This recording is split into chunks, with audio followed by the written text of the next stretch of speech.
Council for Monday, August 6, 2018. Our invocation this evening will be offered by Lupe Moy, layperson, Independent Stake Public Affairs Council of the LDS Church. If you would please stand for the invocation, remain standing for the Pledge of Allegiance.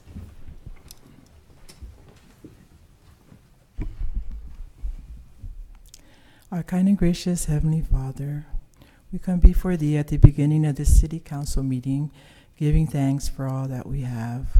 We thank You for everything. We thank You for this beautiful day, and we thank You for all the things that we have to enjoy in this life. We're especially thankful today to come together with our City Council for our city government, and we ask Thee that Thy Spirit be with us, that we will be able to talk about things necessary to run our government, and that there will be wisdom and good judgment in the affairs for the residents of our city, and that we will be able to use wisdom and knowledge. Please bless the mayor and the city council and all city officials and everyone here, that no matter throughout the world of bad things happening, that the good always outweighs the bad. And these favors and blessings we ask Thee for, in the name of Thy beloved Son, Jesus Christ. Amen. Amen. I pledge allegiance to the flag of the United States of America and to the republic for which it stands, one nation, under God, indivisible, with liberty and justice for all.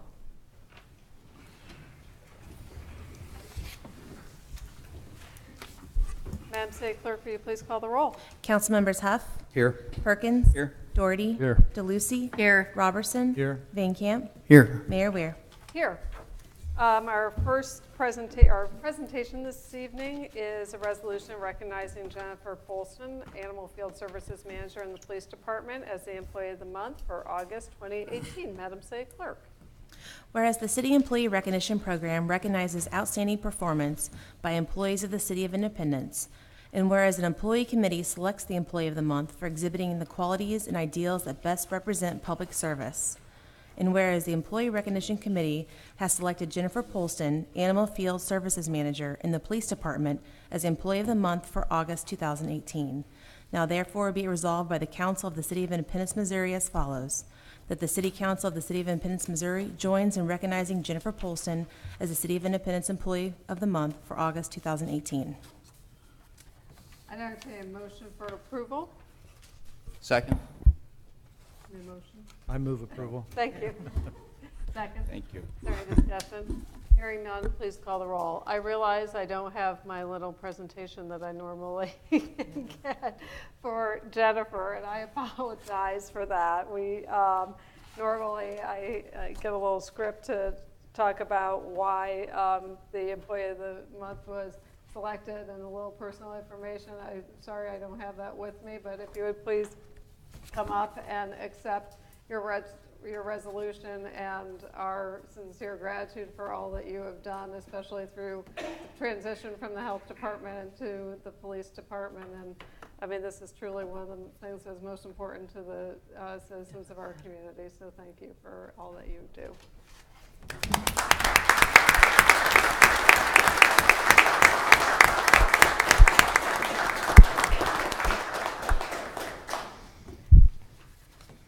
Okay, this takes us to the consent agenda. Madam Mayor. Yeah. Councilman? I move to approve the board reports and recommendations of the city manager. Okay, thank you. I am going to pull resolution 718 769. Are there any other items any council member wishes pulled? Yes, Councilman. 2 and 5. Okay, number 2 and number 5. Any others? Did you say 6-9? You pulled that? Which one did you pull? I pulled 18769. Okay, and how about 776? Okay. And 777? Okay. Okay. Any others? Okay, we need a second on the motion for approval. Second. Okay, it's been moved and seconded. Madam City Clerk, will you please call the roll on the consent agenda minus Resolution 18769, item number 2, item number 5, Resolution 18776, and Resolution 18777. Councilmembers Huff, Yes. Perkins. Yes. Doherty. Yes. DeLucy. Yes. Robertson. Yes. Van Camp. Yes. Mayor Ware. Yes. Resolution 18769, Mr. City Manager, I believe we have a small presentation on this item for the council this evening. Yes, Mayor, you're correct. Given the attention around the Rockwood redevelopment project, we've asked James Pfeiffer from BNIM Architects, who is the proposed vendor for this, to come and talk a little bit with the council about what the scope of this project would be. Okay, thank you very much. If you please come forward.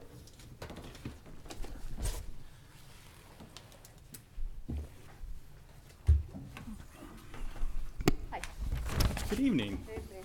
It's wonderful to be here and a great honor, Mayor and Mayor Weir and Council. We're here to talk about the proposed scope of services for the Rockwood mixed-use development golf course here in District 4. And BNIM, maybe just take a step back and just tell us a little bit about BNIM and who we are. We're a multidisciplinary design firm here in the Kansas City area. We have about 100 employees all together. We are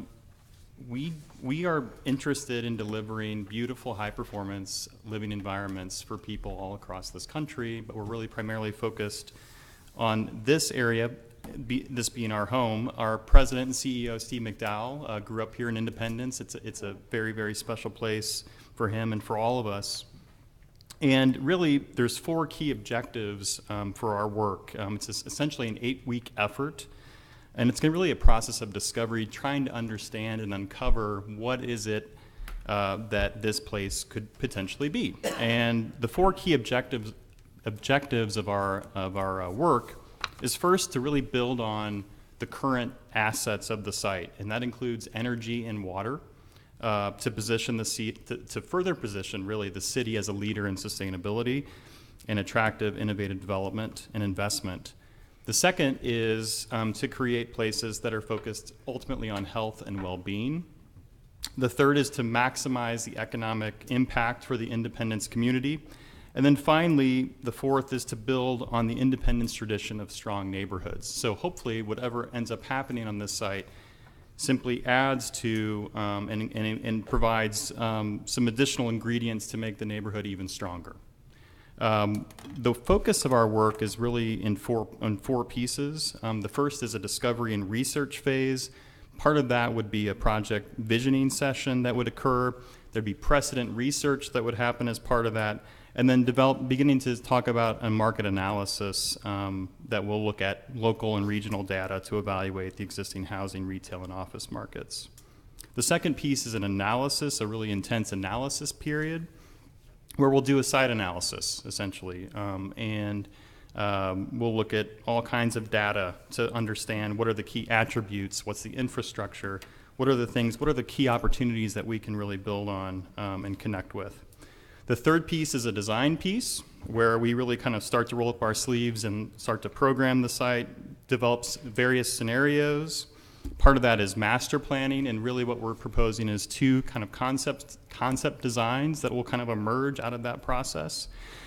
And then finally, the last part of that is the idea of marketing. So developing material, and that material would be a site plan and some other pieces, including an aerial, perspectives, basically pieces that one can help to envision what this would be. All of this leading to the last piece of it, which is our final recommendations to the city. Along with your help, we would convene a meeting to kind of go through what the team's vision for the site and the recommended development approach would ultimately be. We would provide a presentation and to the city council with a vision for the site and a recommendation, and then we'll package all that into a final document And again, we're also, as part of this process, we're looking to sort of really engage the development community and to really understand how are they feeling about what's being proposed and what is the feasibility for each of those proposals. So, and in the end, it's very possible that we all analyze the various scenarios and decide that really, there's a different scenario, which is maybe do nothing on the site. But this effort is about trying to imagine what is possible. What are the really strong opportunities that exist, and really that process of exploration and study. So hopefully that was helpful, and if there's any questions, I'd be happy to answer them. Very helpful, thank you. Are there any questions about the scope of work that is being proposed in this resolution? Madam Mayor, Yes? it's a lump sum payment to this firm of $50,000. Yes. Are we going to receive an itemized bill, or what are we going to do? Because I know there's hourly rates and stuff like that, but I saw it was lump sum. Well, we've got the deliverables that Mr. Pfeiffer has just itemized out, Councilwoman, so, I mean, we would certainly as a city, and I don't think a firm of this integrity would do that, but if we were to have a renege on that, we would certainly have some clawbacks associated with that. Do we have the contract? Is this the contract? It's the proposed scope of services, yes. That's the timeline. And the And- money, Mr. City Manager, is coming from where? Council goals account, which is part of our general fund. And we just got $100,000 6 weeks ago for council goals. As part of the new fiscal year, yes. Yeah, July 1st. So if we pay $50,000 towards Rockwood, that would increase the money spent by this council on Rockwood to $1,035,000 and deplete our council goal by half. Is that right? Correct? Has anyone asked the neighborhood what they want before we spend $50,000? I'm having a hard time hearing you right now. Excuse me. This is to find out what the neighborhood wants. What is being proposed to us this evening, I am in communication with many people in that neighborhood, as is Councilman Van Camp. I'm not going to say every person in that neighborhood. BNIM came to us in the city when they learned about the solar farm development that was happening at Rockwood, and we're very excited about the steps that the city was taking to repurpose that step. In terms of the financing, Mr. City Manager, we did purchase Rockwood for a sum of money. I don't recall off the top of my head that exact dollar amount. We are leasing part of that land back to MC Power for the development of the solar farm, so we are making some of that expenditure back, correct? We paid $985,000 and leased the land for $500,000. Okay, so that is reducing the output of the city on the Rockwood property. Mr. Pfeiffer, I mean, in our discussions, I mean, this is, you know, a area of town that I'm pretty familiar with, but actually in talking with your firm, it really kind of opened my eyes to some things that maybe aren't evident to those who, you know, live and work around this area. And in terms of, you know, the size of the property, the remaining property that we have to work with, and you know, the surrounding assets, that this isn't just about the land that is currently available, city-owned property that's available at Rockwood, but also, you know, I think with the words that were used in the latest meeting that we had was a catalyst for really the redevelopment of this portion of Southwestern Independence. So maybe you can give the council, you know, some perspective of,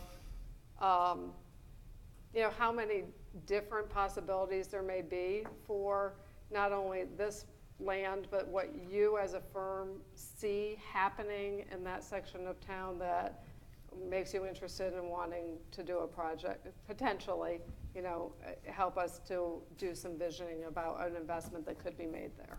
Sure. Yeah, and I think you've used a really great word, which is catalyst. And what's unique about it is first of all, is just the size of the site. It's an incredibly large piece of property, and I think with every project like this that we begin to look at, we're always looking beyond the borders of that site. What are the opportunities to connect to other, whether it be resources or activities, industries, neighborhoods, whatever it is? What are the ways that we can begin to connect the dots and tie that particular development and idea to other things that are happening, right? What are ways we can do that? And that's what we'll be doing in this particular study. We don't come in, frankly, with any preconceptions about what this is or what it can be, which I think is a good thing, frankly. I think that we want it to be, as I said earlier, we want the development, whatever it turns out to be an incredibly healthy, beneficial place for people on just a basic level. It has to work for the neighborhood, and it has to work for the city of Independence and the region beyond, I think, to be perfectly honest. I think there's some unique topographical things that are happening on site. There's some unique things that are happening with water on the site. How do we collect that water? What do we do with that water? How do we make conditions better downstream with how we treat water on this particular site? So we're going to be looking at all of those things together in a really comprehensive way. And to be really perfectly honest, we don't know what's going to be on the other side of that study, but we think there are some really, really unique opportunities. One thing we always like to do, and we've already done this, and you've seen some of these studies, is we like to just take existing precedents and do scale comparisons. So for instance, you can literally, the size of the plaza can fit on this site. If you take the Country Club Plaza, it literally can fit on the site with room left over, just to give us a sense of how big is this place. So again, I don't know if hopefully that'll answer your question, but we're going to be looking at all of those things together simultaneously and in parallel. Okay, thank you. Are there any further questions for Mr. Pfeiffer? And then we can have council discussion. But if not, then thank you. Are there any? I'm sorry.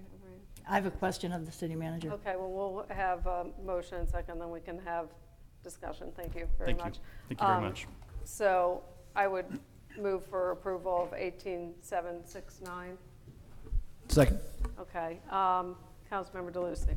Mr. City Manager, do we not have sufficient staff to at least initially look at all the things the gentleman just talked about before we spend $50,000 more on Rockwood? No, we don't, and I think we need to use the expertise that these folks possess to help us with that.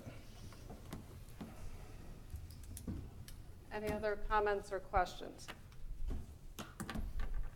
Yes, Councilman. Thank you, Mayor. I've heard very good things about your firm. Thank you for being here tonight.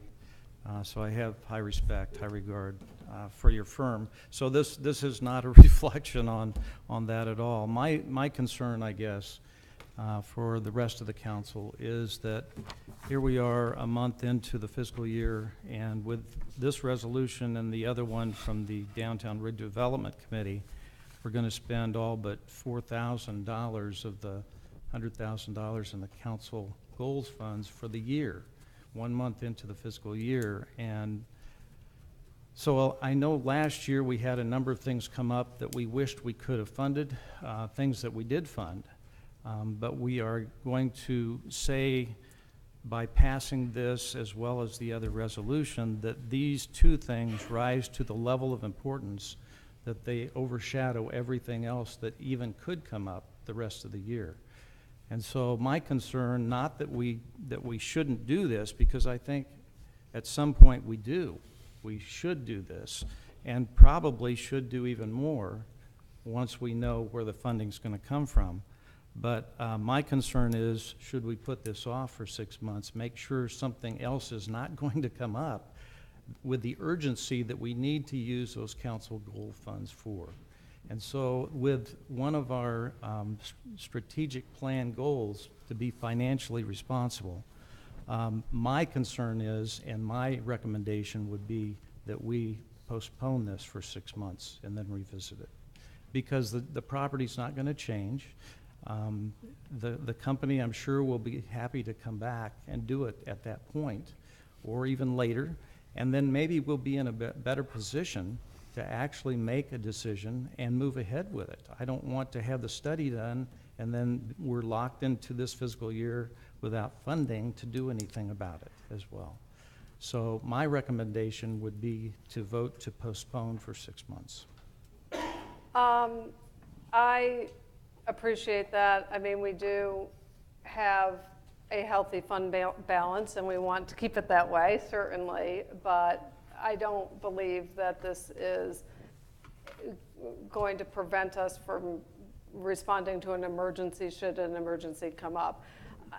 In our strategic plan, yes, financial sustainability is certainly one of our key goals. Our primary goal is quality and preserving strong neighborhoods and strengthening neighborhoods and giving people the opportunity to have choices about what their neighborhood becomes and how it develops over time. With the investment being made by the voters of the Independent School District and the taxpayers of the Independent School District in Castle Park Elementary School, the proximity of both Hill Park and Rotary Park to this property, we see a lot of positive momentum in this neighborhood and the opportunity for it to be one of the most desirable and most unique neighborhoods in the city of Independence.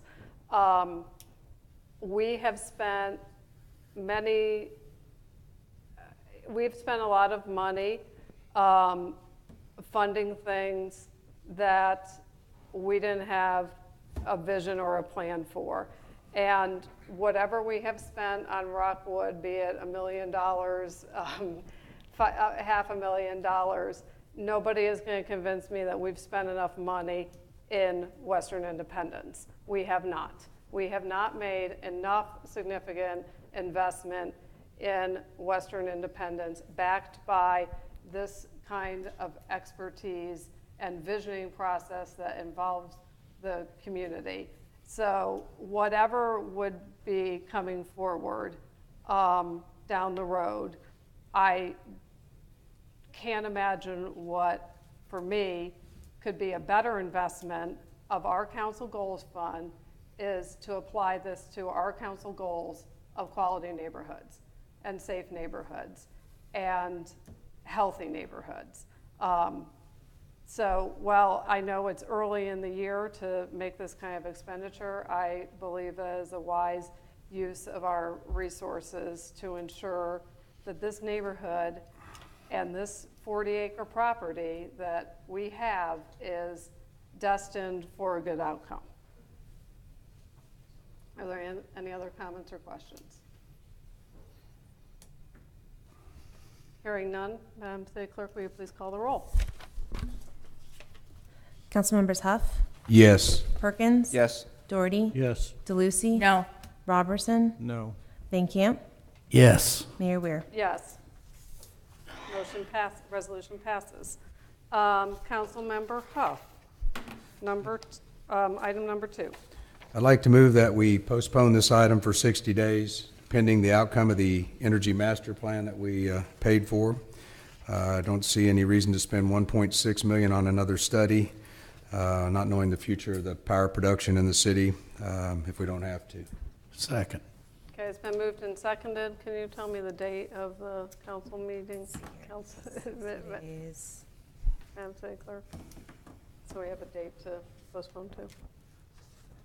Probably the first meeting in October, October 1st. October 1st? Okay. Would you like to, will you just include that in the motion to postpone to October 1st? Yes. Okay. It's the motion to postpone item number 2 to October 1st. It's been moved and seconded. Is there any discussion? Madam Mayor, Yes. thank you. Mr. City Manager, this won't slow down any type of energy production or anything of that nature, would it? This is an inspection of that structure, or that piece of equipment, I should say, so no, it won't slow down anything related to that. Okay, thank you. Okay. Any other comments or questions? Hearing none, please call the roll on the motion to postpone till October 1st. Councilmembers Huff, Yes. Perkins. Yes. Doherty. Yes. DeLucy. Yes. Robertson. Yes. Van Camp. Yes. Mayor Ware. Yes. Motion passes. Do we have to do anything with item 2? Nope. No, this is postponed. okay. Mhm. Councilmember Huff, item 5. Yes, on the schedule of fees, we're amending that on the low voltage. Talked to a lot of people and, on the $45 that was the minimum. And so talked to staff and everything, we've reduced that to $15. Okay. Thank you. Second? I do have a question. Yes, Councilmember DeLucy. I thought this was for commercial also, but reading the schedule of fees, it's just residential. I'm going to ask Community Development Director Tom Scannell to come up and clarify that for you, Councilwoman.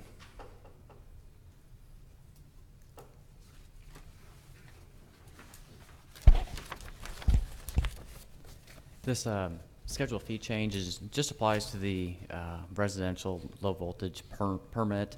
The commercial low voltage would still have the fluctuating scale. The commercial work that is going to be involved with the low voltage generally involves a lot more staff time than what the residential does, because they're looking at all the cable that's up above the ceiling, as well as fire alarm poles, those types of things. And so all that is kind of wrapped into the commercial side. On the residential side, it's really just focusing on the hardwire. So the $15 was something that seemed reasonable from our standpoint. Would we even recover our costs at $15? No, we would not. We would not receive.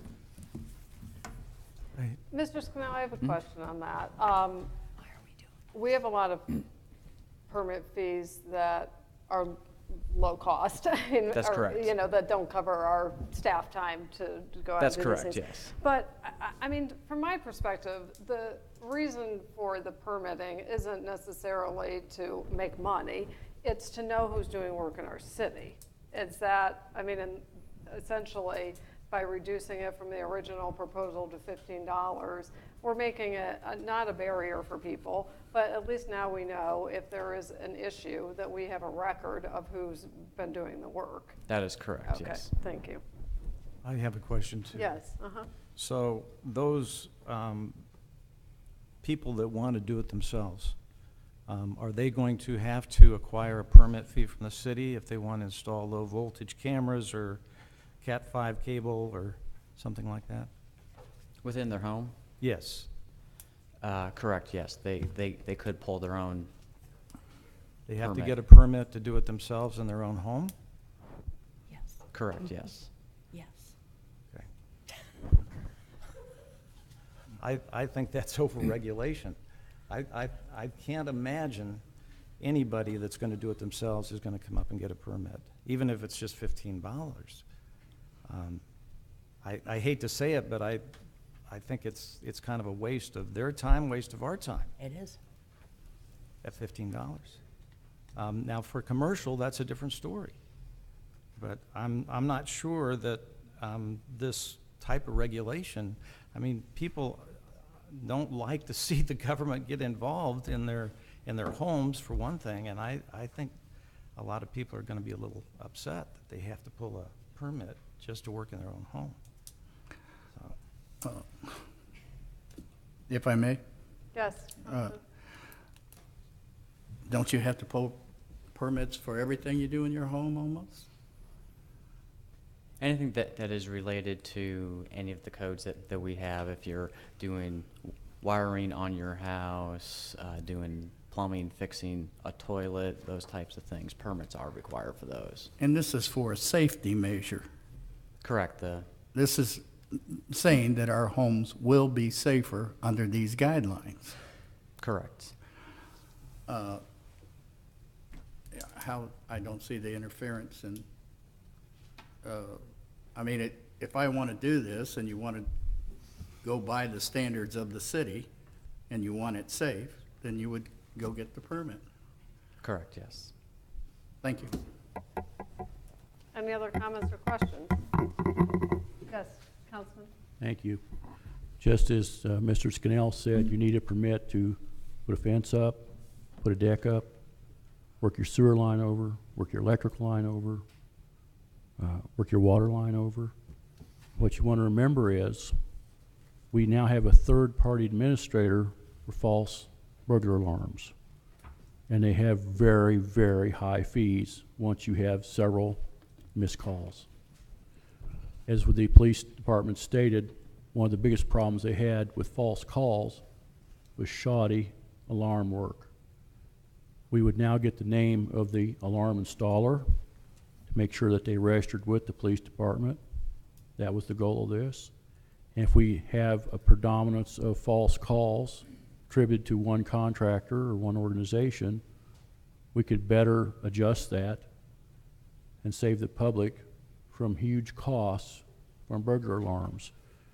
Just as people put up fences, put up decks, fix water lines, sewer lines, electrical lines, and they don't get permits, they're not going to go get a permit for a doorbell. No. This is only intended for the contractor that you would contract to pay to come to your house that advertised on TV for an alarm system for $99 and a mere $50 a month of monitoring.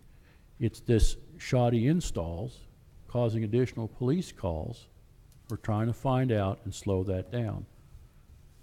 That's the whole intent of this. And there were two fee structures on any of the permits, commercial and residential. So this was just giving it a residential rate. Mayor Weir? Yes, I'm sorry. So we already have an ordinance, and we're already going to find out if there's people that have alarms that the wiring's not right, and they're going to want to correct it. They're not going to want to pay those ever-increasing fees every time they have a false alarm. So we've already got that covered. The city, the council's already passed the ordinance. We're already going to find that out. So this isn't going to make a difference as far as finding that out. And I think people will see this as just over-regulation and overreach by the city. And I don't want us to have any ill will with the citizens of Independence. And I think this will be seen as that. And it's not that I want to have shoddy work done, but I want people to be willing, if they want to do their own, to be able to do their own without feeling like the city's looking over their shoulder. And if there's a problem with it, they're going to find out, like with an alarm system. If there's a problem with their Cat5 cable, they're going to have problems with their computer system. So they're going to either do it right, or they're going to have somebody come in that's qualified anyway. So.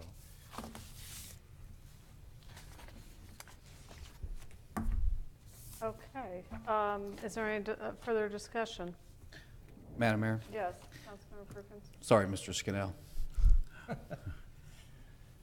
Just off the top of your head, these type of installs, how many individuals could do this themselves at home, would you guess? I mean, there seems to be a lot of different things out there that people can do themselves. Is this one of them that an everyday Joe can do? Potentially. I mean, a lot of the work that we're talking about, you're running wires through walls. If people are comfortable with running wires through walls or along walls or along baseboards or stuff like that. I mean, I just want to be clear too. These are wired systems. I mean, there's all kinds of wireless systems Correct. that anybody can install. Correct, I mean, yes. a wireless doorbell, I could probably manage that, maybe. So that's not what this is talking about. This is a more sophisticated monitored system. The than- hardwired yeah, systems, a correct. hardwired system. So I just want to make that point clear. That if you know, people put up a fence all the time and don't pull a permit. If you hire a contractor, they will pull a permit, or they're, likely, if it's a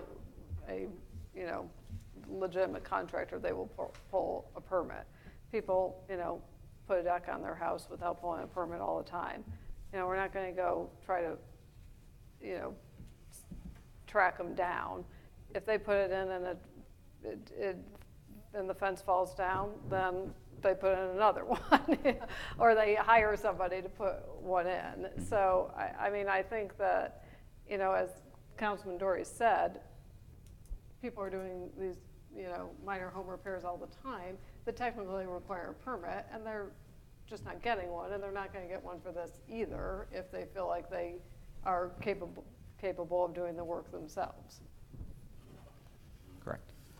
One more, Yes. go ahead. Councilman. I was going to say, missing the boat here, it's not about the person doing it. This is one of the only things out there that people walk into this city, they're not licensed, they're not insured, their contracts, ADT is one of them. They don't pay the city anything. They're in here doing work. Every other trade in this city has to have a permit, has to be licensed. This is one of the only ones that is not. It's not about the resident out here. That's not a big deal. This is about ADT, these other ones, Brinks and all these coming into the city. They're not paying anything. They're out here contracting and walking away with junk work. Is there any further discussion? Thank you, Mr. Scannell. Hearing none, will you please call the roll? Councilmembers Huff, Yes. Perkins. Yes. Doherty. Yes. DeLucy. No. Robertson. No? Van Camp. Yes. Mayor Ware. Yes. Item passes. Councilman Robertson, 18776. So this is the, this is the second resolution that is tapping our council goal funds. We're down to 50,000 because we've already spent 50,000 by the resolution that passed for Rockwood. So we're down to 50,000. This one is for 46,398. Now again, I want to first of all thank all those that served on the Downtown Redevelopment Coordinating Committee, because they have invested a lot of their lives and time and efforts in that. And it's an important committee for the city, and I want to thank them for their work on that committee. So this has nothing to do with their efforts, but it does have to do with us being financially responsible and spending the rest of the council goal funds, really all but $4,000 out of $100,000 tonight, means that we will not have the opportunity if something else comes up between now and next July 1st. And so my concern is, first of all, we haven't heard from the Downtown Redevelopment Coordinating Committee, and I understand that they are close to giving us a final report or a preliminary report, and that's coming the first part of September. So I guess I would like to move that we postpone this at least 2 months till again in October. Was that October 1st, Sarah? Yes, it was. Okay, so postpone it until October 1st. We will have heard from the Downtown Redevelopment Coordinating Committee. We would have gotten a report from them. And I know this is also going to help professional services to engage the community, and I think that's extremely important for us to do. We don't have really the ability to make any decisions until we do this, but we don't have to be in a hurry either. It's not something that has to be done this month. It doesn't even have to be done in September, but it has to be done probably in the near term, within the next year. So my motion would be to postpone this until October 1st. Second. Okay, it's been moved and seconded to postpone until October 1st. Is there discussion? I have a Councilmember Doherty. question. Oh. Councilmember Doherty? Thank you, Madam Mayor. This is an important part of this committee's report. What this does, this engages these professionals to go out to find out if there's community support for the plan that we have adopted and will be presenting to the council. Part of that final plan is that we've had this study done, we've engaged business leaders, civic leaders, and the public, and that this does or does not have the feasibility to be implemented. So what this does, this is the final part of this report, to find out if what we have come up with as citizens in the community is actually a doable plan, financeable plan, or one that we feel that the public would embrace and would go ahead and use. So this is part of our final report that's needed from these people to give us the feasibility of the plan, the markability of the plan. So it's something that we feel we need prior to the presentation. Councilmember DeLucia? We just gave $50,000 in January to this committee, and here we are 6 months later. They're asking for us for another $46,000, and I haven't seen anything really. You gave me a draft, an incomplete draft of what we're going to be seeing. What's the push? Why can we not see the report that we're supposed to get in September? When we selected this committee way back a year ago, and then a couple months later we gave them 50 grand, we were very specific on us getting a report. And I have not seen it, and I am not willing to spend another $46,000 to sell an idea when this council hasn't even seen the idea. At the end of this dais, hanging up on the walls, the strategic plan adopted and created by this city council. And I would say that this committee is working on what is probably the most audacious concept since this city loaded people in Conestoga wagons and sent them westward. We have 16 different incomplete, never implemented plans across this city that we wasted who knows how much money on, that this committee spent the better part of a year working on. CFS is, quite frankly, to be honest with our dirty laundry, has been working pro bono for the last several weeks helping us with this report. But what this committee has decided, they've identified close to $200 million of projects, but before they come out with that, they want to go out and test that with the public to get engagement, to get opinions, to get insights, to see what will play. But my recommendation to you is that if we want to begin to transform the city and live out what that strategic plan says, we're going to have to be willing to spend some money to make some money and use some professional expertise to help guide our citizen committee towards a recommendation that this council and ultimately our citizenry can support. One of the goals is fiscally being a responsible leader of this community. I do not see how $46,000 more dollars on top of the $50,000 is fiscally responsible when we have not seen a report. Mr. City Manager, and Councilman Doherty is the council chair of this Downtown Redevelopment Committee. I attend meetings sometimes and listen. I don't participate in them. I know other council members have attended some meetings.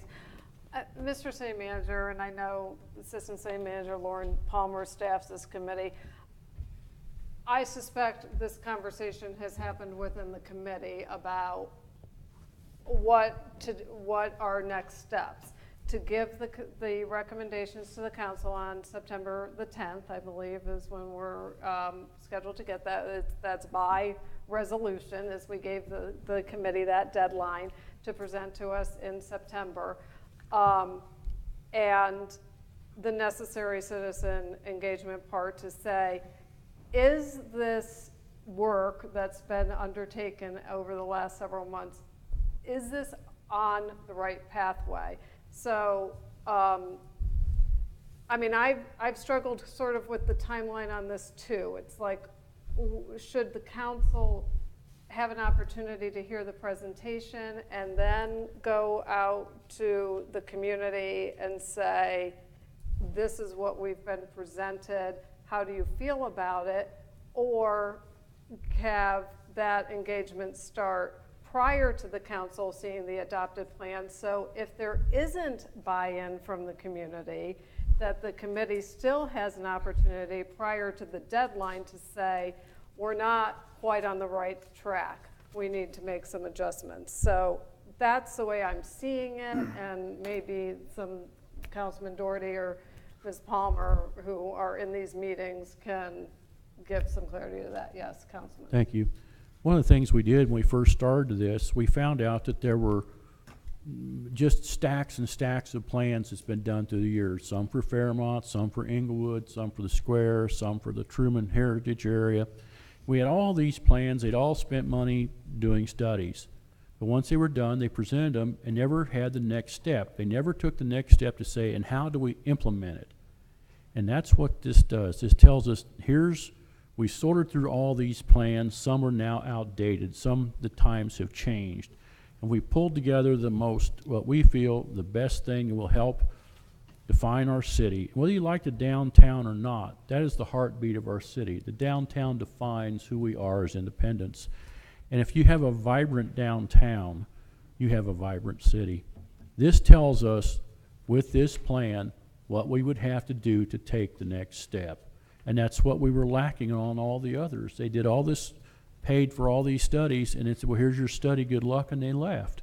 And this, we felt as a committee, would tell us, here it is. If you want to be like fill in the blanks, Overland Park, Lee Summit, Blue Springs, wherever, if you want to have those things, this is the next step that gets you there. And this is, we feel, is the final part to this committee. And that's why we put this forward. Madam Mayor. Oh, Oh, who's next? Go ahead. Mr. City Manager, maybe if you could give the council some insight as to sequentially why it's being recommended that we do this prior to the council being presented the plan that is still under development up until September the 10th. Certainly, and I would say, you know, there's a lot of different ways to get to the outcome that I think we all identify that we want to try to get to. But our thought process as staff on this is really that the committee, after they completed their work, they took a look at it and said, wow, there are some bold ideas being presented here. As you said, Mayor, are we on the right track or not? And ultimately, they deliberated and decided we should go out and test the waters with the community. We are but 10 individual citizens who were selected because we represent some different perspectives across the community, all parts of the city, but we should really go out and get some citizen engagement, make sure that, as Councilmember Doherty said, these 16 plans down into one really represent something that could have some buy-in and support, because it's our belief that if done right, this could chart the path for the city for development for at least the next 10 to 20 years. So if we were to do it the other way around and have the presentation made to the council and then go out and do the citizen engagement part, the danger to me is we give our approval of this plan and then we go out into the community and they say, no, we don't like it, or we don't like parts of it, and now we've spent $50,000 and however long a year with this committee and ended up again with nothing. So that we can move forward with, that we now have to extend the time of this committee's work if they're willing to do that. I mean, I guess that's the way I'm seeing it. Councilman Perkins? Thank you, Madam Mayor. This group of citizens that have got together who studied all these different plans, taken the field trips throughout the metro to take a look at different communities to see how other cities have been able to revive their downtown, representing one section of the western side of Independence. This plan is audacious. I've been doing this off and on since 1996, and there's never been a plan this audacious. There's never been this type of discussion that's been audacious. These meetings have been public. Anyone's been invited. And Councilwoman, I appreciate your passion, but if you would like to attend some of these meetings and see the in-depth discussion, the in-depth ability to take these different plans, weave them together to something that makes sense. CFS has been great to work with. I know you know them. You've been at some of the 24 highway discussions when we first started this 2 years ago, so you're familiar with this group. I think if we stop now, we're losing momentum here, taking this to the next step to the citizens to see this is what we've come up with. This is something that we need feedback on. You talked about with Rockwood, we don't have feedback. Well, we're going out to get feedback. With Rockwood, you have the ability with your office to call community meetings as many times as you would like, but being a city council person at large that lives in the 4th District. I have held 6 of them myself in the 1st District. Councilwoman, take advantage of your seat. Call the community meetings that you want. Bring forth the community that you would like to see and discuss. This plan, this amount, is where we need to be, and we need to move forward. Mayor Weir, Yes. I just wanted to say one more thing. My other concern about bringing this forward now rather than waiting till October 1st has to do with the timing. I don't know about you all, but I have calls every day. I had one today about the utilities. The perception in Independence right now, until we get things straightened out with our utilities and billing, I'm not sure you're going to get great feedback. Even with a professional trying to go around and get feedback from different groups. And so the timing, I think, is important. So I want you to think about the timing, because if we move ahead with this, not only is that on the front burner, but also there's other things that are going to be coming down the pipe.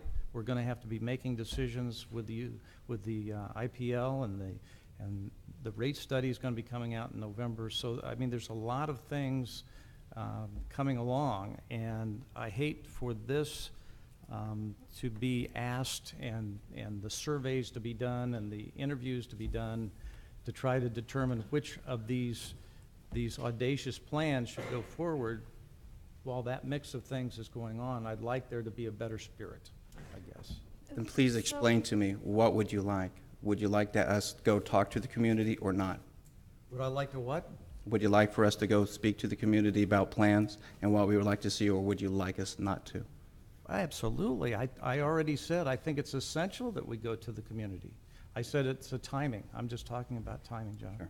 The council passed a resolution when we commissioned this committee, these volunteers, and we went through a very unique process to select them, in that we normally, when we have a citizens committee, the council each appoints somebody, and then we have a couple at large. This one, we opened it up to the entire city and said, if you want to sit on this committee, you put in an application, and had a selection committee, which I believe was Councilmember Doherty and Councilmember Whiting and Councilmember Perkins, and came and interviewed, so to speak, and selected this committee.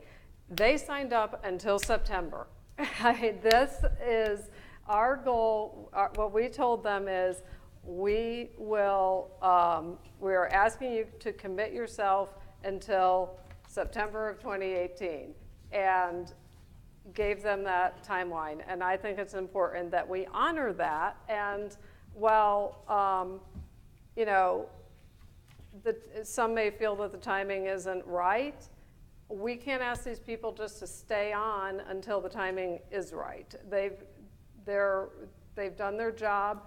They've spent hours and hours and hours of their time visiting these communities, having incredibly intense and thought-provoking discussions guided by our professional consultants, and we only have them until September.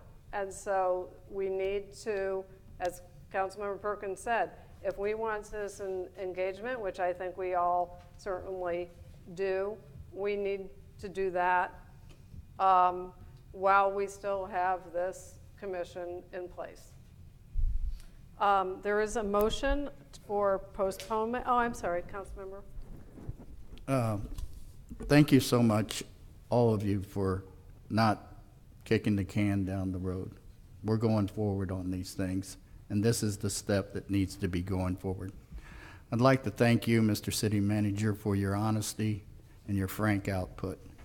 It's helped me incredibly, and we're championing progress in this city on both counts.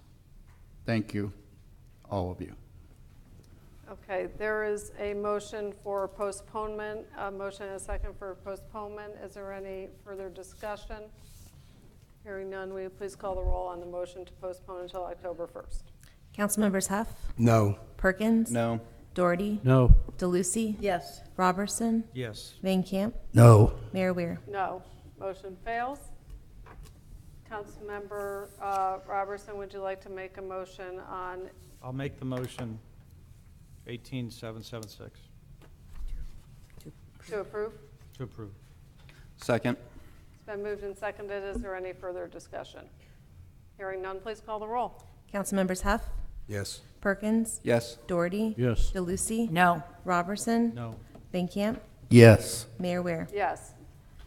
Resolution passes. Councilmember Robertson, 18777.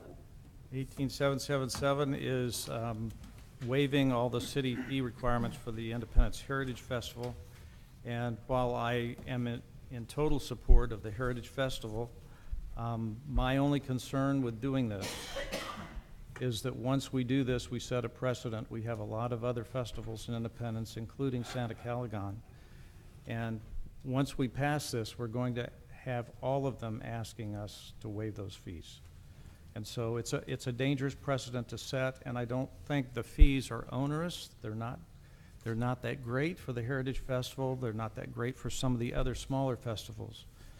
We can ask, if we wanted to, how much they are, but I think that it would be a mistake at this point to waive it for one festival because we're going to be asked by the others.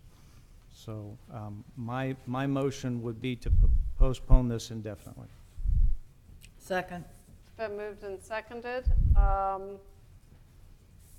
Councilmember Doherty, this Thank you. is requested by you. I know that you are heading up the new Heritage Festival, and so maybe you can offer some explanation. Sure. Well, first of all, this is a city event. You've mentioned Santa Calagon, the private fundraiser for the Chamber of Commerce. There's at least 6 other festivals. And I'm sorry, I have the floor. Thank you. All right. Let's getting back to it. The Santa Calagon that you mentioned is a private fundraiser for the Chamber of Commerce, of which we donate parking lot and other things free of charge. You forgot about that.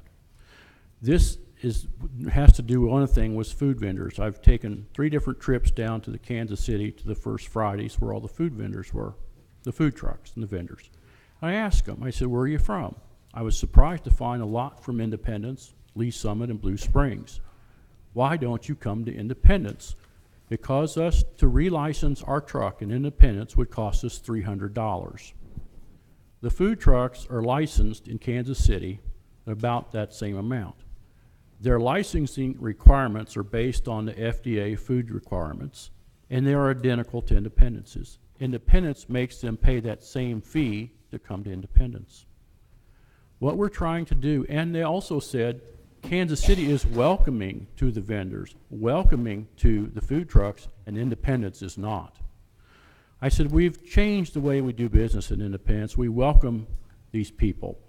This is the Heritage Festival to showcase our ethnic diversity. And this is important for the city. It's a city event. So what this does is this waives the fee. If they have a valid permit that they have been inspected, for instance, for the food truck in Kansas City, they bring that to the city, and we allow them to come here and try us out for one day and one day only. And that is an incentive to get the people to come, because we have made phone call after phone call, and they said, why do we want to come there at all with these high fees? Why do we want to come here and license for one event? But when told, what if we were to waive that for one day, they said, sure, we'd like to come out and see. And if the city is really welcoming, and if the city puts on a good festival, we would certainly consider the first of the year coming to Independence.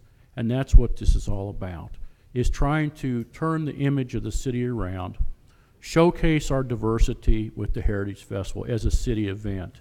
This sets no precedents because we have few, if any, other city-sanctioned events. So this only has to do one time. If it doesn't work, we don't have to do it again. This resolution could have said suspend them for 1 calendar year and probably still pass, but it doesn't. It's for one day only.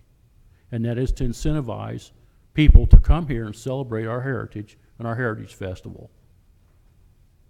Sorry you don't like it.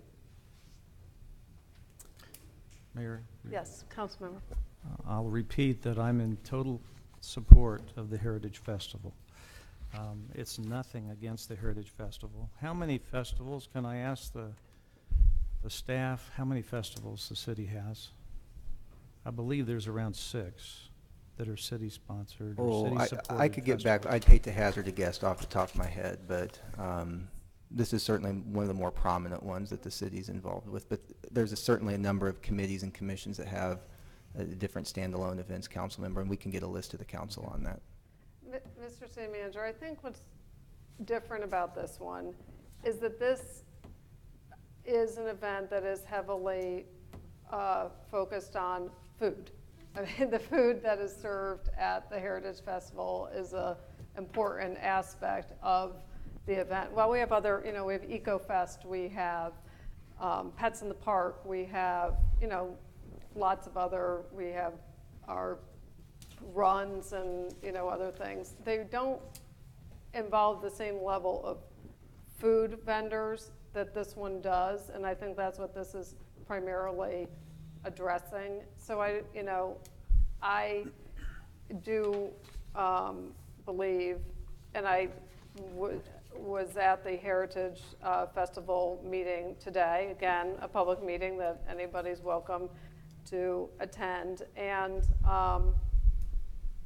we don't provide a lot of funding for this event. We try to provide a lot of, staff support for it. The committee traditionally has really been resourceful in getting sponsorships and different things.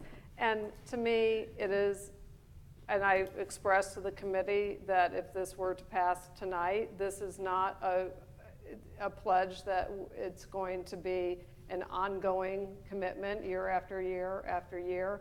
But there's a real effort to want to, after 5 years, take this event to a new level and still be inclusive of all the people who have made it so successful in the past.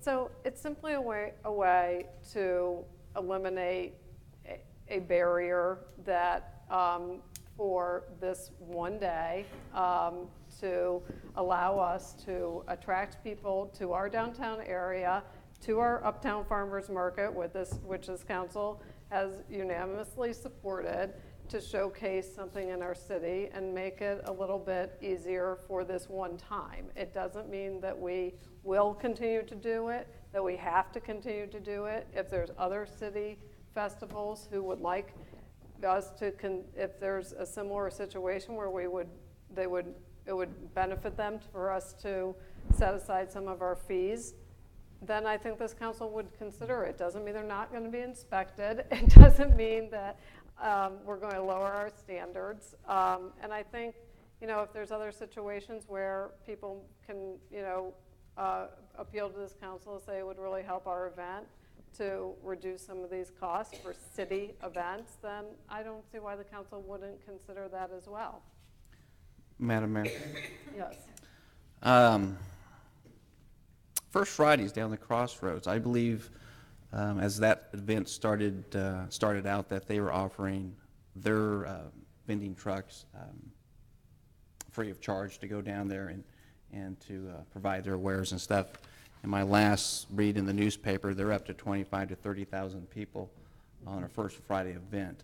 This, if I'm understanding you correctly and what I'm reading here, Councilman, this is one day only. Next year, if success prevails, then they may be with the full permits. Mm-hmm. Yes. Just think of the impact if you could have 25 to 30,000 people on an event on the square. And yes, they did start out with that, as well as sidewalk space was free to the first person that came there. And you see people, as I work downtown, staking out their sidewalk stuff early in the morning to have an advantageous place. And this, you see so many small vendors and small crafters that can't afford these fees and they can't come to these festivals. So this really gets it down to the small crafter, the small vendor, especially ones that do the ethnic foods that can't afford these fees, and it kicks it off. We hope that next year that we have a lot of applications and we have a successful festival, and this becomes a premier event for us. And this kicks off our premier event, and that's all we're asking it to do. And they will have to comply with every rule and regulation that we always would. They just don't have to pay a fee that would be hard for a small vendor or not-for-profit to come up to participate. I have a question. Yes, Councilmember. What kind of money are we talking about? I mean, I have no idea. Off the top of my head, again, I don't want to hazard a guess because I don't want to set, but Just here's the type ballpark. of things. You're looking at a temporary business license, a temporary food handler's permit, maybe if they're going to be hooking up something, a temporary electrical inspection. Those are probably the big three that you'd be looking at. Okay. So there is a motion and a second to postpone it indefinitely. Is there any further discussion? Hearing none, please call the roll. I'm sorry, the motion was to postpone indefinitely. Councilmembers Huff, No. Perkins, No. Doherty, No. DeLucy, Yes. Robertson, Yes. Van Camp, No. Mayor Ware. No. Motion fails. Councilmember Robertson. I will move Resolution 18777 for approval. Second. It's been moved and seconded. Is there any further discussion? Hearing none, please call the roll. Councilmembers Huff, Yes. Perkins, Yes. Doherty, Yes. DeLucy, Yes. Robertson, Abstain. Van Camp, Yes. Mayor Ware. Yes. Resolution passes.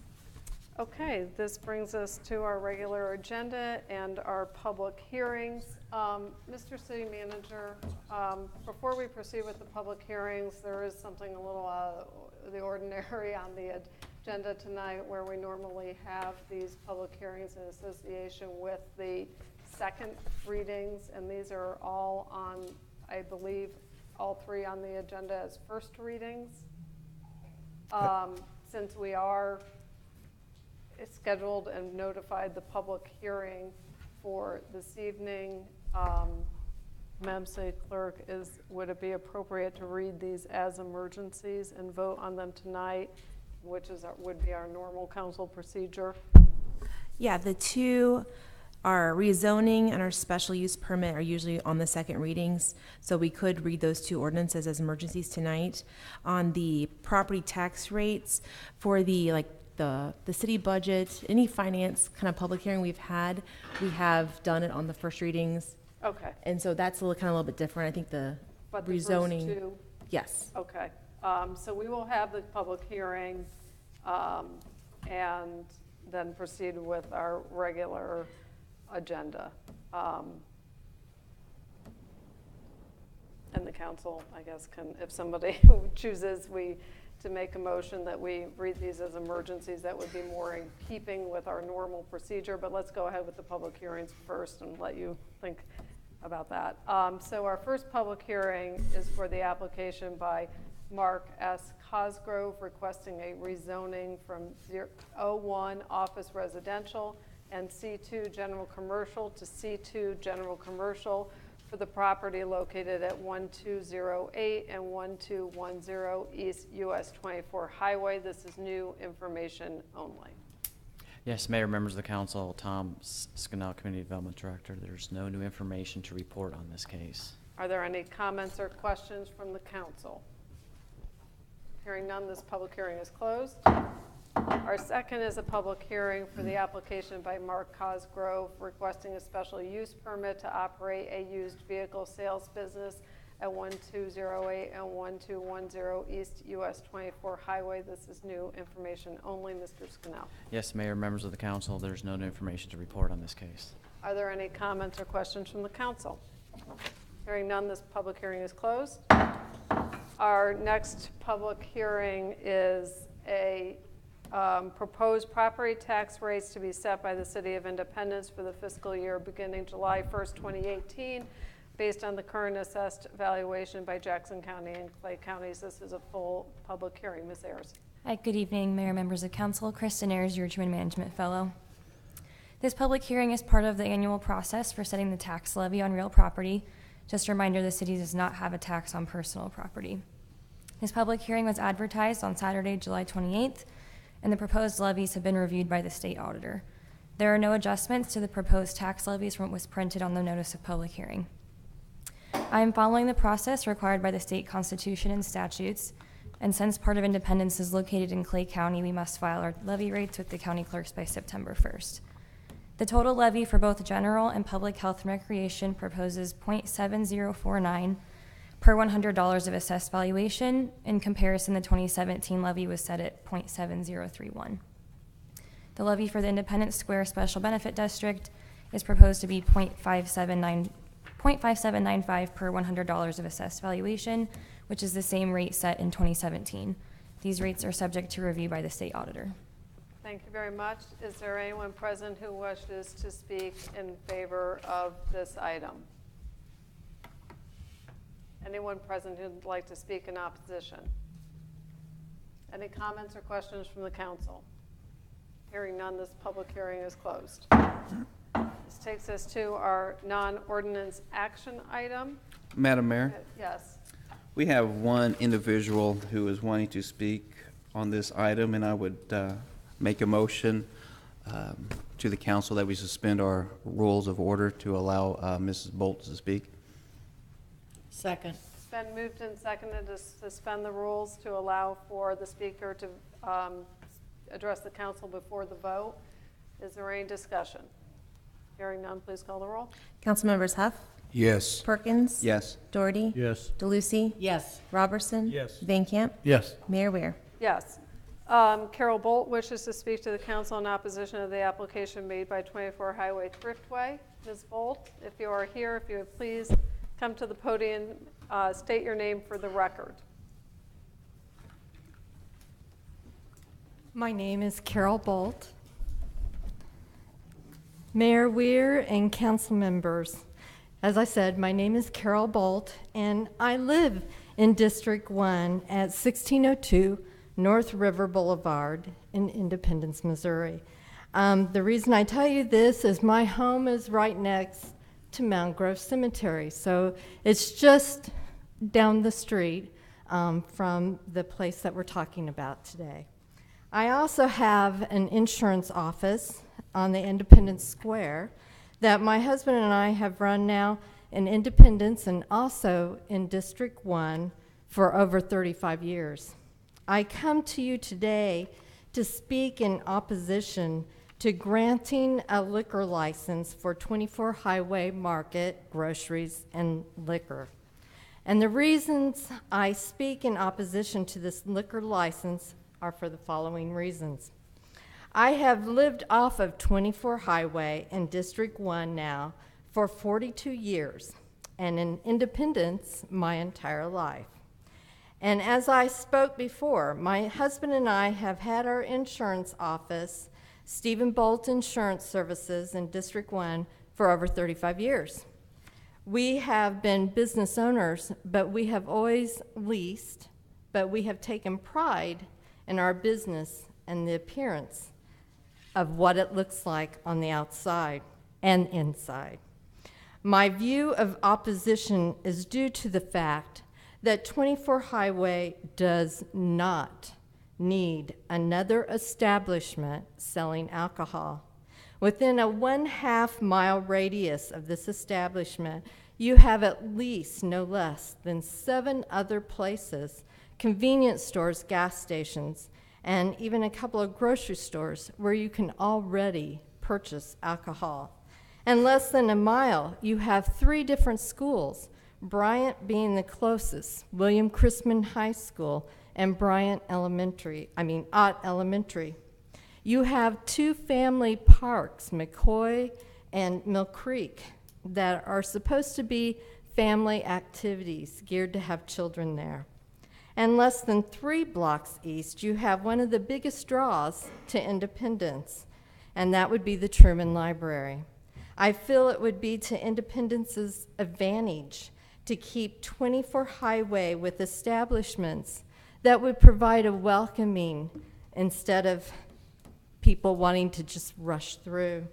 A welcoming to our tourists and those who visit, but also to help the people be proud and to be able to call Independence their home. Each time another alcohol establishment goes up on 24 Highway, it creates and has created a decline to our homes and to our businesses. And over the years, I have seen the decline of the businesses on 24 Highway, and I have seen a huge decline in pride of ownership. If you allow this liquor store to have their license, then basically we will have a liquor store on almost every corner. This does not promote good business. It does not promote pride or well-being of safety to surrounding neighborhoods, and especially to my neighborhood. It does, however, promote a more transient type of individual. It promotes the homeless. It promotes a lot of drugs. It also promotes that lack of pride, which is, again, not good for our neighborhoods and not good for our businesses. 24 Highway and River Boulevard intersection used to be a more dedicated area to those who live close. The Thriftway Market that used to be there was a store that actually helped promote the community and had an awareness and had more pride than what we're seeing right now. Since this 24 Highway Market has opened, the decline in pride of ownership has drastically declined. I have lived my adult life in this area of town of Independence. I've raised my children and built our business, all in this district, all on this side of town. I want future generations to be able to have the same pride of community as I have. And I want people now and in the future generations to want to call this area home. This is why I speak in opposition to granting a liquor license. I thank you for allowing me this time to speak on this matter. My prayer tonight is that you will understand my concern and that you will vote no. Thank you, Mrs. Bolt. Appreciate it. Madam City Clerk. Council action is requested on the application to transfer the existing retailer of intoxicating liquor packaged liquor license and Sunday sales license from 24 Highway Thriftway Incorporated to Shabs LLC for 24 Highway Market located at 1000 West US 24 Highway. This application requires a 2/3 majority vote for approval due to residential property being located within 300 feet of the establishment. Is there any discussion on this item? Madam Mayor. Yes, Councilman Perkins. Thank you, Mayor.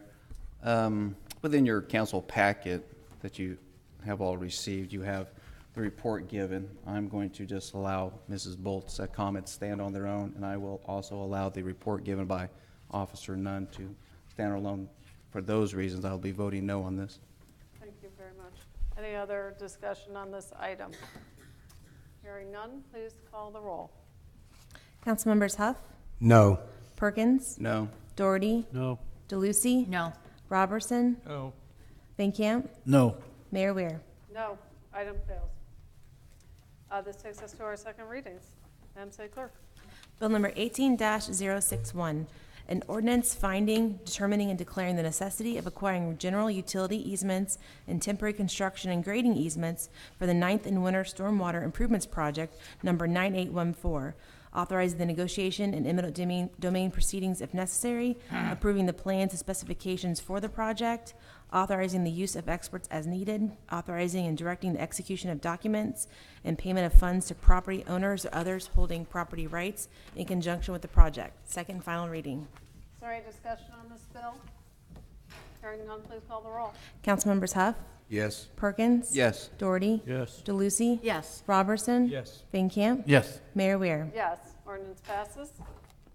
Bill number 18-062, an ordinance amending Article 2 and Article 10 of Chapter 4 of the Independent City Code, dissolving the Contractor Licensing Review Board and empowering the Board of Engineering Appeals to review all contested matters pertaining to the approval, issuance, suspension, revocation, renewal, and reinstatement of contractor licenses, including examinations, and repealing all conflicting provisions of ordinance numbers 4614, 5430, 8257, 14007, 15183, and 15934. Second final reading. Is there any discussion on this bill?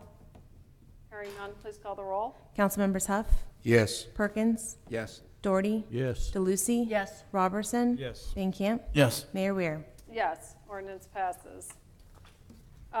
Mr. City Manager, now that we've had a little time to digest our previous comments about the emergency ordinances, and, you know, I'm certainly just take this in the spirit that's intended. Why is it on the agenda?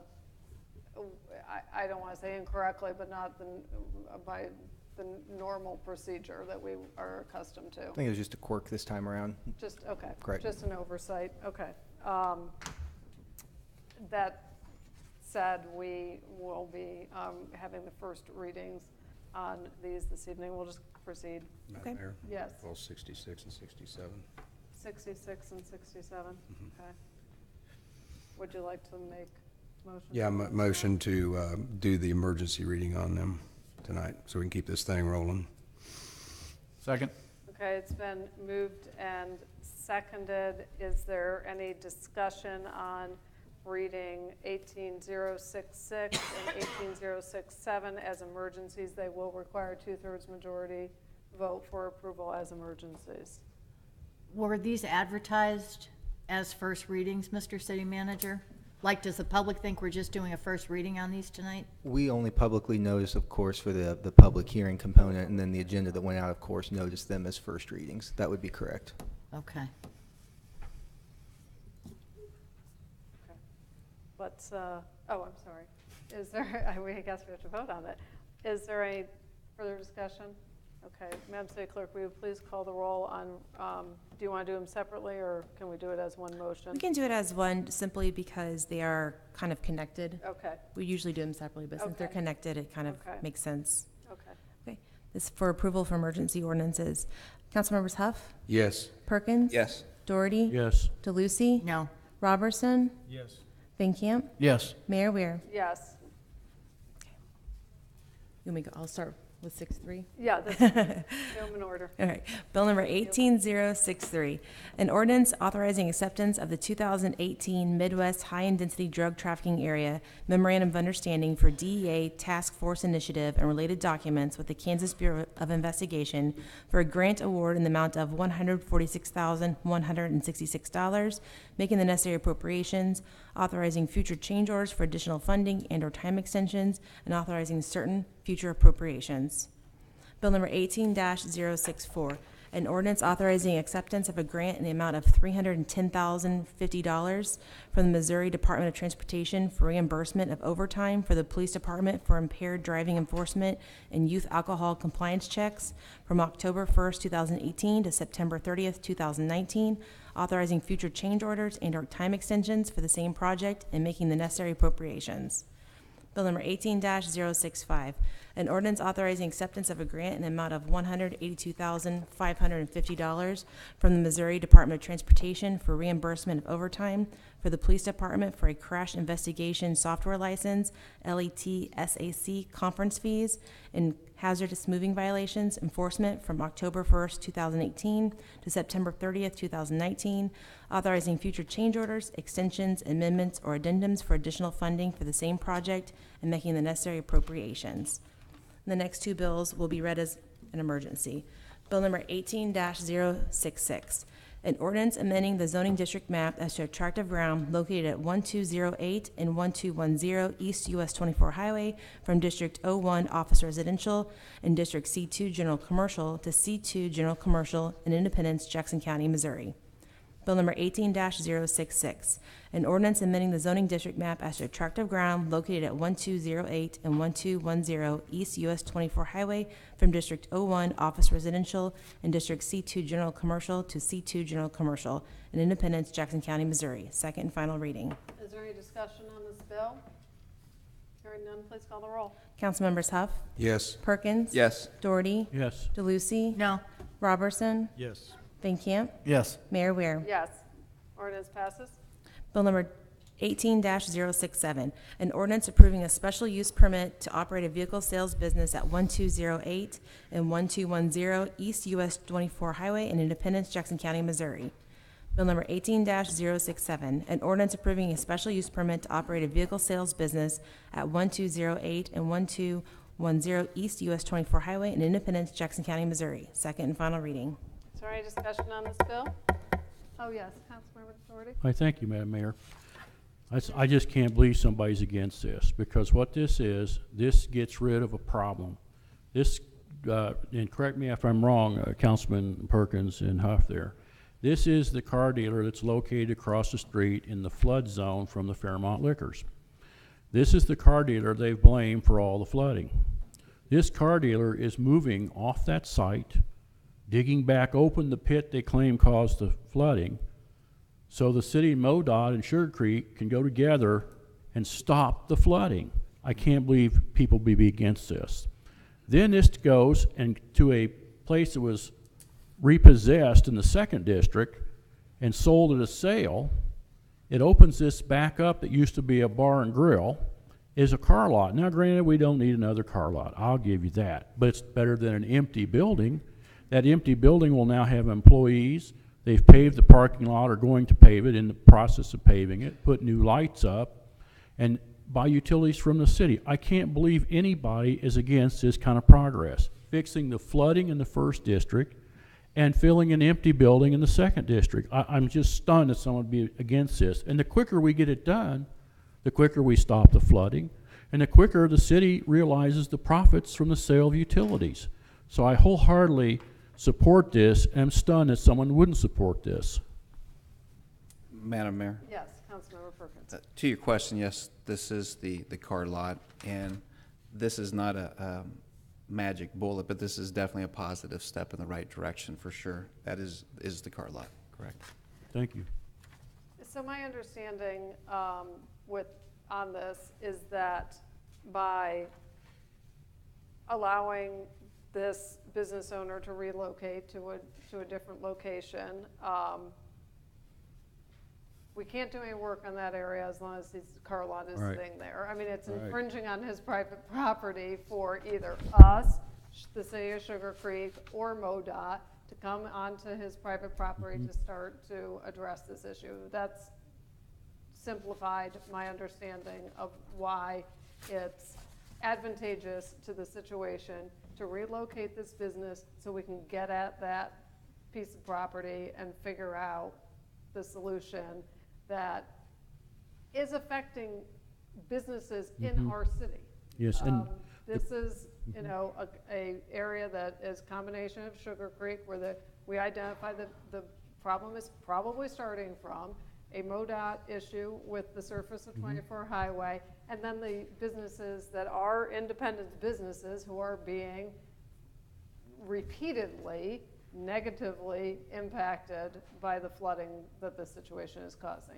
Yes. Okay. Yes. Also, the quicker they can the bank won't loan the guy any money until the zoning's up. So he can get his closing. The quicker he gets his closing, the quicker he can schedule his move. So by passing this, it gives him a quicker, he can start to close on the property and make the improvements.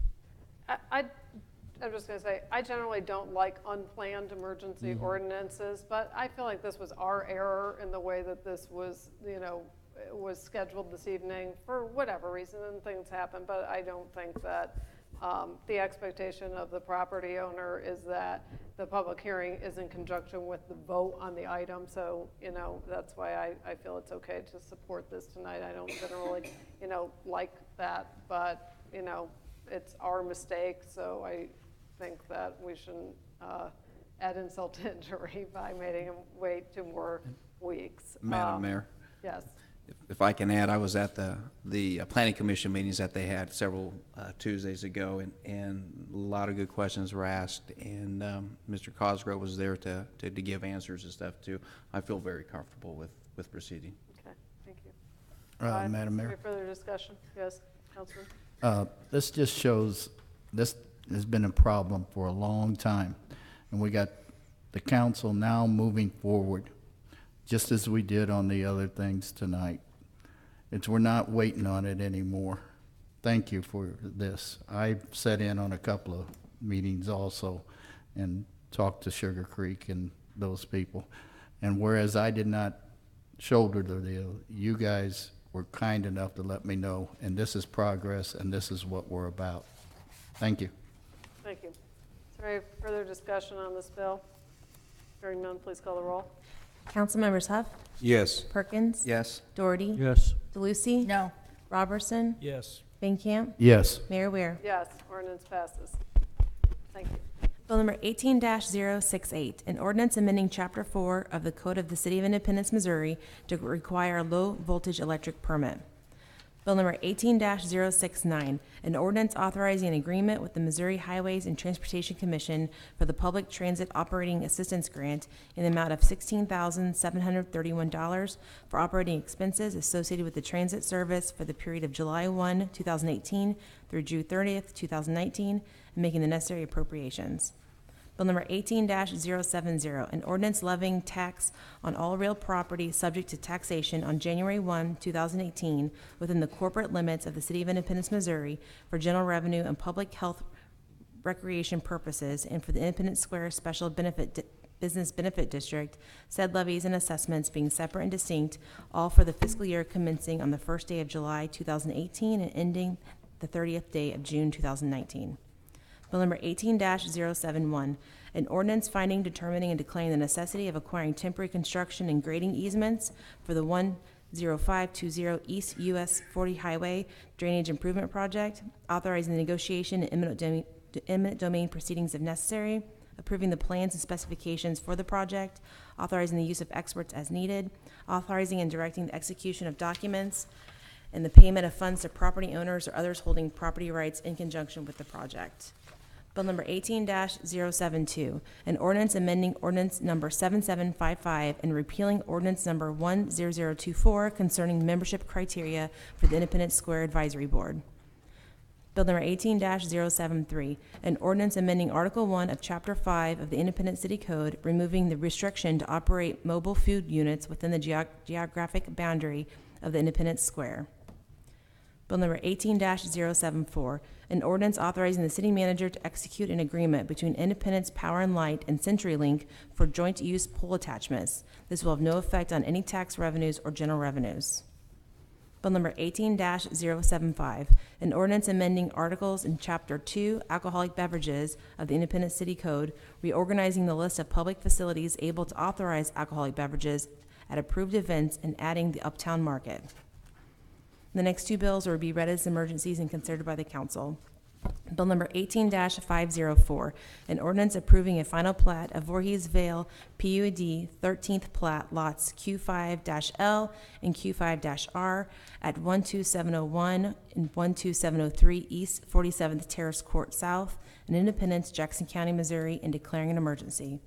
Bill number 18-504, an ordinance approving a final plat of Voorhees Vale PUD 13th plat, lots Q5-L and Q5-R at 12701 and 12703 East 47th Terrace Court South in Independence, Jackson County, Missouri, and declaring an emergency. Second and final reading.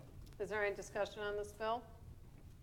Hearing none, please call the roll. Councilmembers Huff, Yes. Perkins, Yes. Doherty, Yes. DeLucy, Yes. Robertson, Yes. Van Camp, Yes. Mayor Ware. Yes. Ordinance passes. Bill number 18-505, an ordinance appropriating $1,049,000 in the city's Event Center Fund for the Event Center Community Improvement District for capital outlay expenditures at Silverstein Ice Centers Arena and declaring an emergency. Bill number 18-505, an ordinance appropriating $1,049,000 in the city's Event Center Fund from the Event Center Community Improvement District for capital outlay expenditures at Silverstein Ice Center Arena and declaring an emergency. Second and final reading. Mr. City Manager, would you like just to give a little description of where we stand with these, making these improvements to the event center? Yeah, Madam Mayor, members of the council, of course, the Silverstein Ice Centers Arena is overseen by an independent board of directors, the Independence Event Center Management Corporation. Funding for the construction of the arena, facility improvements, capital maintenance and improvements, and ongoing debt service are all funded by a separate independent Eastland CID. The building is now over 10 years old. Of course, with that comes minor wear and tear, but also improvements that we try to do to keep the building fresh and attractive to tenants, to people that want to come out and visit. We treat that as a tourism asset, and of course, one of the premier ones in our city. So the Event Center Management Corporation identified just over $1 million of improvements, both in terms of ongoing maintenance as well as some facility enhancements. The CID has authorized expenditure of those funds for that use. What's on your agenda tonight then, of course, is approval of these contracts for those projects. the goal is to try to have as many of these projects. The reason this is an emergency is to provide minimal disruption. Summer, of course, is a busy or a quieter time before the busy rush with the Mavericks coming back in October and some of the fall and winter concert series that we see at the arena. So we're asking the council to consider this an emergency to try to get some of these projects done before the disruption would impact our tenants and our events coming out this fall. Okay, thank you very much. Are there comments or questions? Yes, Councilman. I just wanted to note that in reading through the packet, they're converting all the lighting system over to LED, which is going to make things not only more efficient with the lighting, but it's going to actually save a lot of energy costs, not only on electricity for the lights, but the halogen lights that are in there really heat the building up. And they have to keep it cool enough for the ice. And so this is going to decrease their cooling costs, because they're not going to have the overheating. They're going to have the people, but they're not going to have the halogen lighting, and there's heavy-duty halogen lights in that place. So just that one thing is going to make a huge difference in the energy cost in the building. It will make a huge difference in the energy cost, and I was in a meeting with the ownership of the Mavericks, and the experience will be so enhanced with this upgraded lighting. They were describing to us other arenas where they've been, where they've put in what they call the sports lighting, and they said you just won't believe the difference it will make, and when you go to events, how good it looks and how much it's going to really pop. Yes, Councilman. Thank you. You know, we haven't really done much to that place since it opened, and look how technology has changed. And for us to keep it vibrant, to keep other acts in there, we really need to keep the place up and put the best technology in there to draw the best performers and to keep the team there and different things. So this is, again, a bold move in the right direction, money well spent to preserve things on the long term before we have it ran down to nothing and empty. So this is a great idea. It's no question one of the nicest arenas certainly in the league that we play in the hockey league, and it's in great shape, and we get compliments continually about how well maintained it is, so we just need to keep on top of those things. I'm sorry, Councilman. No, Mike. Go ahead. This is not an overnight success. We've been working on this for 2 years. We've had meetings. I know Mr. Erper and has kindly put in the budget that my ping pong days are so much greater because of the LED lighting in the Truman Auditorium, and we had wanted to do this almost 3 years ago, but we crossed all the T's and dotted all the I's and did it in a time span that worked. Thank you again for this individual going forward, progressive council. Thank you. Any other comments or questions? Hearing none, please call the roll. Councilmembers Huff, Yes. Perkins, Yes. Doherty, Yes. DeLucy, Yes. Robertson, Yes. Van Camp, Yes. Mayor Weir. Yes, ordinance passes. This takes us to council member comments. I'm going to kick things off tonight and talk about the Independence Power and ongoing Independence Power and Light challenges that we have been having with the billing system, and with reports from citizens about the increases that they have been experiencing in their bill. This is something Councilman Robertson referenced earlier. I think that all of us are continuing to get some calls. It seems to be slowing down a little bit. I know that the city manager, at this council's direction, put in some additional effort by drawing together staff from multiple departments to work on resolving the billing issues, and has uncovered that yes, indeed, we've identified about 1,400 customers who did not receive their bill, received the bill to the wrong person, had difficulty in paying their bill, and those issues we are continuing to work through, and we feel that we have identified the sources for those problems and they are being corrected.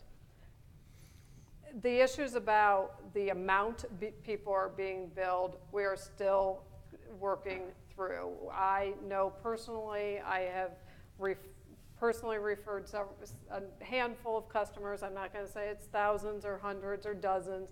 Some customers that myself included, had my bill personally reviewed by our departments, water, sewer, and electric, to make sure that it was accurate.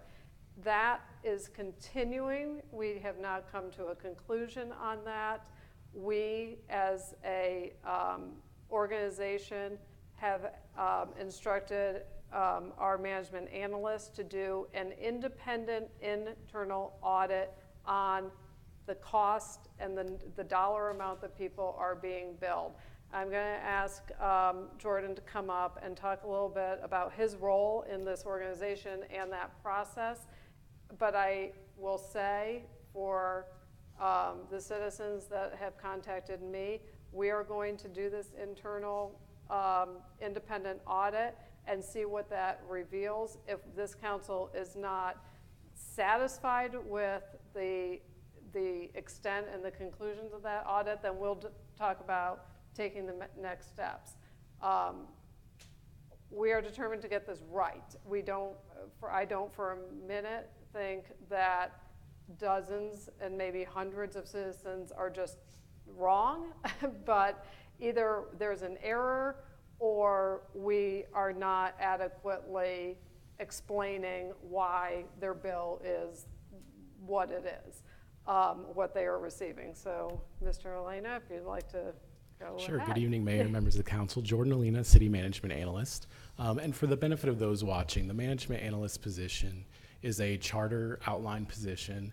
Much like the City Clerk and the City Manager, it's a council-appointed position so that it can be that independent internal auditor.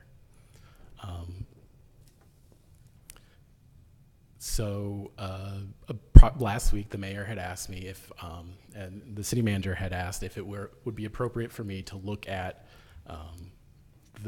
specifically the usage and the dollar amounts being charged for the utility billing.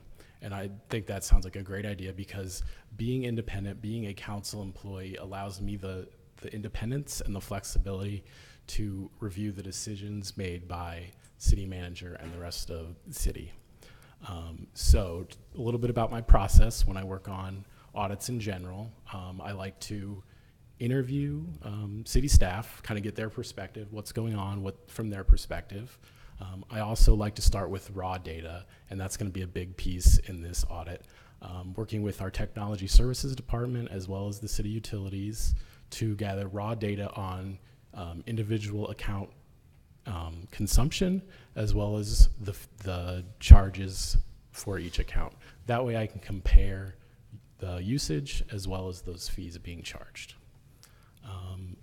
And then the other aspect that I kind of try to bring together is a look at sort of best practices in the field and bring that knowledge to bear when making recommendations to the council. So I hope that kind of gives you a broad outline of how I intend to do this work as an independent internal auditor. And as the mayor said, I'm not going to be afraid at the end of the day to make a recommendation that if I don't find anything, it might be appropriate to go out and ask for another company, an outside organization, to really look at this. Thank you very much. Are there comments or questions for Mr. Elena? Okay, thank you very much for Thank you. that explanation. Okay, moving on with council member comments. I'll start on my left with Councilman Van Camp. Thank you for being progressive and going forward. Great council. Councilman Robertson. Thank you, Mayor. Couple things I wanted to mention. I had the opportunity this weekend, Friday and Saturday, to go to the Missouri Missions of Mercy event. Again, we had it 2 years ago here in Independence. This was the 7th year that the Missouri Dental Association has helped sponsor that and organize it. We had approximately 100 dentists from all over the state of Missouri at Kirksville this year. It was in Kirksville, and I saw at least 6 dentists from Independence that practice in Independence volunteering there along with myself. I took 2 of my staff, Melinda and Amanda Newberry, and also my son-in-law, Major Robert Spriegel from Scott Air Force Base, came and went with us as well. So it was a great opportunity to give back to some of the citizens of Missouri. We probably treated close to 2,000 people there in Kirksville.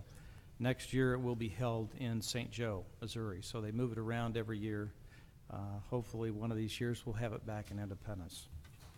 The other thing I wanted to mention, Mayor, was that as of August 9th, and I think this is important for all of us that drive the interstate or 291, lane closures will start on August 9th and will continue approximately until November.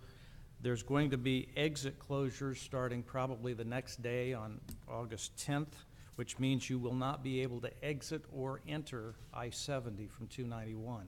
It's going to create quite a backup of traffic. There's usually around 50,000 cars that travel 291 in front of my office, and it's going to be an extremely slow process for traffic, and so I would encourage people to look for alternate routes, especially during the rush hours in the morning and evening. So that's 291 from 39th Street all the way to the Little Blue River. They're going to close and be working on parts of all those bridges, the two over I-70, the one over 40, and the one over the Little Blue Trace and Little Blue Trail.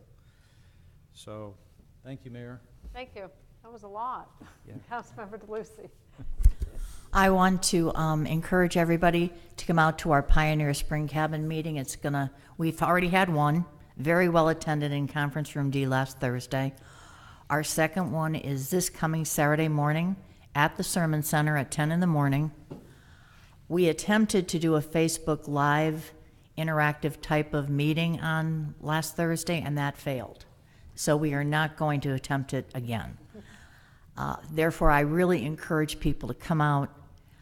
The cabin will be open the remainder of this week, I believe 9 in the morning till 7 at night, Monday through Thursday, and then Friday and Saturday, 9 in the morning till 5 in the afternoon.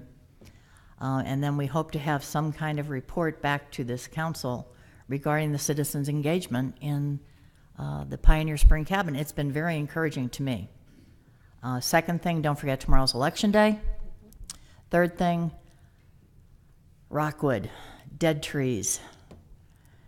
Is that our responsibility? Is it the developer's responsibility? Whose responsibility are the dead trees? Yeah, thanks you for pointing that out, Councilwoman. We've spoken with the developer. That's their responsibility and part of the development agreement there, and we will be working with them to rectify that situation. Okay. Thank you. Thank you. I guess Kurt doesn't have anything to say. Councilman Perkins. Thank you, Madam Mayor. I want to say thanks today, Councilwoman DeLucy and myself and our PUAB, some of our PUAB members took a tour of our Independence Power Light and our utility center today and power production plant, and we were enlightened greatly. I learned a lot. So thank you to staff taking time out and doing that. Also, second, Mr. City Manager, you gave us a memorandum that the council directed you during the budget hearings and discussions to take a look at how we could do some other different cost-saving measures there in Power and Light. Can you just give a brief update on what your memorandum stated? Yeah, as Councilmember Perkins is referencing, it was made very clear to us by the council that we need to continue to look at Independence Power and Light to make sure we're containing costs and running it as the charter envisions in a business-like manner. So though we'd completed the budget process, we knew we still had work to do, and we went in there, we identified 9 vacant positions totaling about $1.1 million that we're looking to eliminate. I met with Assistant City Manager Mark Randall today. We're working on making sure we've got that plan fully identified and ready to implement, but making sure that we don't carry any overhead that is unnecessary so as to make sure our utility is run in the most efficient manner possible. Thank you for listening to us and going back to the chalkboard there and taking care of that. That's all I have, Mayor. Thank you. Councilman Huff? I have nothing tonight. Okay. I wasn't here at our last council meeting. I was on vacation with my family, but I wanted to say to Councilmember DeLucy and Perkins and Doherty, I really appreciate the approach that you're taking on this Pioneer Spring Cabin. I am really impressed with the amount of, positive and helpful dialogue that's happening with the community. I've had nothing but good responses from people about the process that this committee of the three of you have developed, and I look forward to the future decision about how we're going to proceed with this property. But thank you so much for doing this very important work of reaching out for this citizen engagement on an issue that certainly we know is important to our community. Mr. City Manager, anything else this evening? Just very quickly, procedurally, I'd like to remind the council, our public, and myself that next week's meeting starts at 5:30 to accommodate the AMI automated meter reading presentations. So we'll be starting that meeting a half hour early next week, and we'll make sure we continue to notice the public leading up to next Monday night. Okay, thank you very much. We are adjourned.